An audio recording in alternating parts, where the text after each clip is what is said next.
భారతీయుడు సినిమాలో అదరగొట్టే పాట పాడారు. సలార్ హిందీ కూడా పాడారు. ఇప్పుడు మళ్ళీ భారతీయుడు కూడా ఇండియన్ హిందీ పాట కూడా పాడడం చాలా విశేషం. Let's meet the one and only Srikrishna on this music podcast. Krishna, glad to meet you. అంత ఫార్మల్గా ఉంది కదా, సంతోషంగా ఉంది. ఆఫ్టర్ వెరీ లాంగ్ టైం అవును, నేను మళ్ళీ లైక్ ఇంటర్వ్యూ లాగా ఇవ్వడం చాలా ఏళ్ల తర్వాత. Krishna, I've seen you for I think almost 8-10 years. ఇప్పుడు అప్పుడప్పుడు చూస్తూ మీలో ఏం మార్పు రాలేదండి అసలు. అంటే ఏం మార్పు రాలేదంటే ఒకటి ఎవర్ గ్రీన్గా ఉండడం కనిపించడానికి కాదు, మీ యాటిట్యూడ్లో. It's because of our school, it's because of Balu garu. ఎందుకంటే బాలు గారి దగ్గర నుంచి పాట ఇవన్నీ అందరూ నేర్చుకుంటారు, సహజం. But I got a great opportunity Balu గారితో దగ్గరుండి కొన్నేళ్ళు ట్రావెల్ చేసే ఆపర్చునిటీ.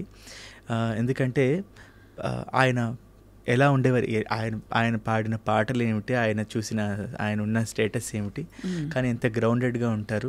మిగిలిన మనుషులతో అందరితో కూడా ఆయన ఎంత అద్భుతంగా పలకరిస్తూ ఎంత బాగుంటారు. ఇవి చూసి బాలు గారు కానీ చిత్ర గారు కానీ వీళ్ళందరితో ట్రావెల్ చూసి ఐఎమ్ ట్రయింగ్ టు ఫాలో. నేను పూర్తిగా ఇదని అని చెప్పను, బట్ ఇలా ఇవి నేర్చుకుందాం, డిసిప్లిన్గా ముందుకెళ్దాం, ఇవన్నీ వాళ్ళ దగ్గర నుంచి నేర్చుకుని ట్రై చేస్తున్నా అంతే తప్ప నాదేం లేదు. చాలా ప్లెజెంట్ సర్ప్రైజ్ ఏంటంటే, ముందు ఇప్పుడు ఇవాళ సందర్భం పాయింట్కి వచ్చిన తర్వాత మిగతా విషయాలు మాట్లాడదాం. అసలు హిందీ పాట పాడడం ఏంటి కృష్ణ అసలు? ఇది భారతీయుడు, ముందుగా భారతీయుడు 2 శంకర్ గారి దర్శకత్వంలో అనిరుద్ధ్ గారి మ్యూజిక్ డైరెక్షన్లో కమ్ బ్యాక్ ఇండియన్ అనే పాటని తెలుగు అలాగే హిందీలో పాడడం జరిగింది. దీనికన్నా ముందు సలార్లో యారా అనే ఒక పాట ఎండ్ టైటిల్స్ మీద వస్తూ ఉంటుంది. సో ఆ పాటని హిందీలో ముందుగా రవి బస్టోర్ గారు పాడించారు, మొట్టమొదటి పాట అది. బట్ ఈ తెలుగులో పాడడం మూలంగా హిందీలో కూడా పాడించారు అనమాట. కానీ ఏ గావ్ మే రఘుతాత అనేలాంటి హిందీ కాకుండా లేదు, అంటే నాకు ఇప్పటికీ I can sing Hindi songs, but నాకు పక్కన ఒకళ్ళు సూపర్వైజర్ ఉన్నారనుకోండి, మనం పాడితే ఇప్పుడు వేరే భాష వాళ్ళకి మనం పక్కన పాడి అలా చెప్తే అర్థం కాదోచ్. సో బేసిక్గా ఇప్పుడు పాట ఒక్క నిమిషం మీకు పాడే వినిపిస్తాను, అందుకని తప్పకుండా. నాకు ఈ పాటకి హెల్ప్ చేసింది రితేష్ అని, ఇక్కడ మనకు సింగర్ అబ్బాయి ఉన్నాడు. ప్రొనౌన్సియేషన్ అంతా అబ్బాయి టేక్ కేర్ చేశాడు అనమాట.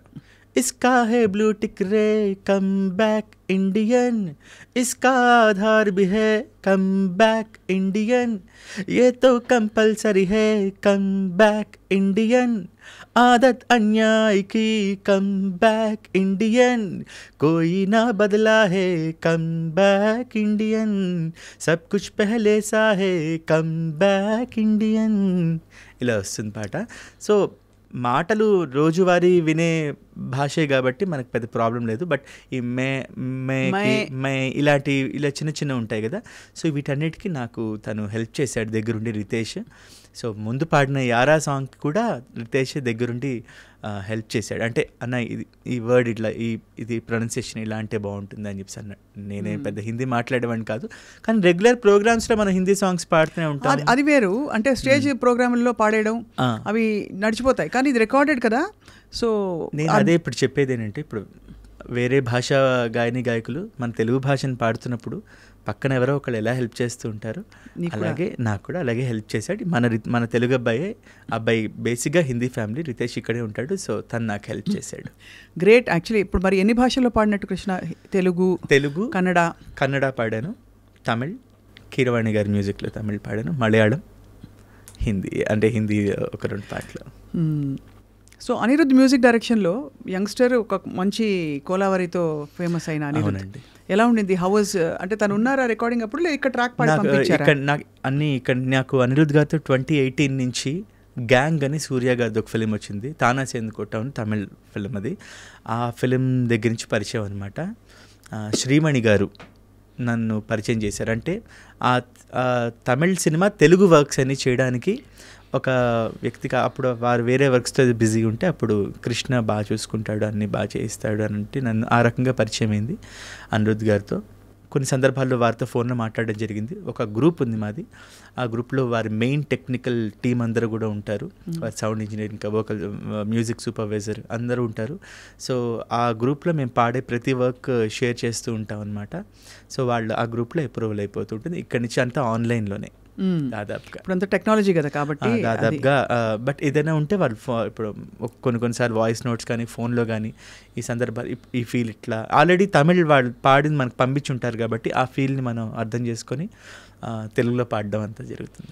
కృష్ణ ఎన్ని జానర్స్ పాడినా కృష్ణ స్టైల్ ఏంటంటే మెలడీ, బాలు గారు ఆ పాటలే గుర్తొస్తాయి definitely. So what is your choice? అంటే మామూలుగా ఇప్పుడు ఇది ఫాస్ట్ పేస్ సాంగ్. అవునవును. ఈ మధ్య కాలంలో అన్నీ కూడా అంటే ఒక్కనొక టైంలో అన్నీ ఎక్కువగా మాధుర్య భరితమైన అంటే ప్యూర్ మెలడీ సాంగ్స్ అలాంటివి ఎక్కువ వచ్చాయి. బట్ నా గొంతులో ఇలా కూడా పాడొచ్చు, ఇలాంటి వెరైటీ సాంగ్స్ కూడా కృష్ణ పాడతాడని ఒక ప్రూవ్ చేసింది తమన్ గారు. కుర్చీ మడతబెట్టి పాట కావచ్చు, అందులోనే మామ ఎంతైనా పర్లేదు bill, Bheemla Nayak title song, మమ్మమ్మ మహేష సర్కార్ వారి పాట. సో నేను mic is the best teacher నేను ఐ బిలీవ్. అండ్ నా గతంలో ఉన్న పాటలని ఒక ఎత్తు అయితే ఆఫ్టర్ 2016, 2017 తర్వాత నా పాటలన్నీ కొంచెం నా గొంతు నేను ఇవి కూడా పాడగలను అని నన్ను ప్రపంచానికి నా పాటల్ని పరిచయం చేసింది ఎక్కువ శాతం మేజర్ ఇట్స్ 70% తమన్ గారు. So my sincere thanks to Thaman గారు ఫర్ దిస్. సూపర్. అవన్నీ కూడా ఇప్పుడు చెప్పినవన్నీ కూడా సూపర్ హిట్ పాటలు. All thanks to Thaman sir. అంతేనా? ఎందుకంటే మన మీద నమ్మకం ఉండాలి ఫస్ట్. మ్యూజిక్ డైరెక్టర్కి సింగర్ మీద ఒక ఈరోజు ఇంతమంది సింగర్స్ ఇక్కడ నేను చాలా నేర్చుకున్నాను తమన్ గారి దగ్గర. He's a wonderful music director, he's a hard worker. నేను దగ్గరగా చూసిన తమన్ గారు చాలా వేరు. He's the only one person who can do all the things himself. ఎవరి మీద డిపెండ్ అవ్వక్కర్లా. ఆయన ప్రోగ్రామింగ్ ఆయనే చేసుకుంటారు, అవసరమైతే ఆయన ట్యూన్స్ ఆయనే పాడేసుకుంటారు. ఆయన దగ్గర నుంచి పుట్టిన పాట ఆయన చేతిలోనే పెరిగి అలా ప్రజల్లోకి వెళుతుంది. అంటే ఎవ్రీ మ్యూజిక్ బిట్ కానీ అవన్నీ నేను దగ్గరుండి చూశాను. ఇన్ఫ్యాక్ట్ నేను చాలా నేర్చుకున్నాను అక్కడ మైక్ ముందు. డిఫరెంట్ జోనర్స్ ఆఫ్ సాంగ్స్ నేను పాడడానికి కూడా నాకు పాడే అవకాశం వచ్చింది. మనకు పాడే అవకాశం రాకపోతే అలాంటివి నేనేం పాడుతున్నానో నాకే తెలియదు. కరెక్ట్ కదా, అంతే కదా. ఎందుకంటే కృష్ణ అంటే మెలడీ సింగర్, అది ఆ ముద్రని కొంచెం పక్కకి జరిపి అన్ని రకాల పాటలు నేను పాడడం, ఆ పాడే ఆపర్చునిటీ నాకు వారు ఇవ్వడం, అది ఆయన యాక్సెప్ట్ చేయడం, విన్న డైరెక్టర్స్ అందరూ యాక్సెప్ట్ చేయడం, ఫైనల్గా ప్రజల్లోకి వెళ్ళడం అనేది నిజంగా నా అదృష్టం. ఎందుకంటే లేకపోతే నాకు ఒక జోనర్ అలాగే మాత్రమే ఉండేది. బట్ ఆ అవకాశం రావడం అనేది ఇప్పుడున్న ఇంత హెవీ కాంపిటీషన్లో నాకు ఇట్స్ ఓన్లీ బికాస్ నా మనస్ఫూర్తిగా ఎప్పుడు చెప్తాను, నేను my sincere thanks to Thaman గారు ఫర్ దిస్.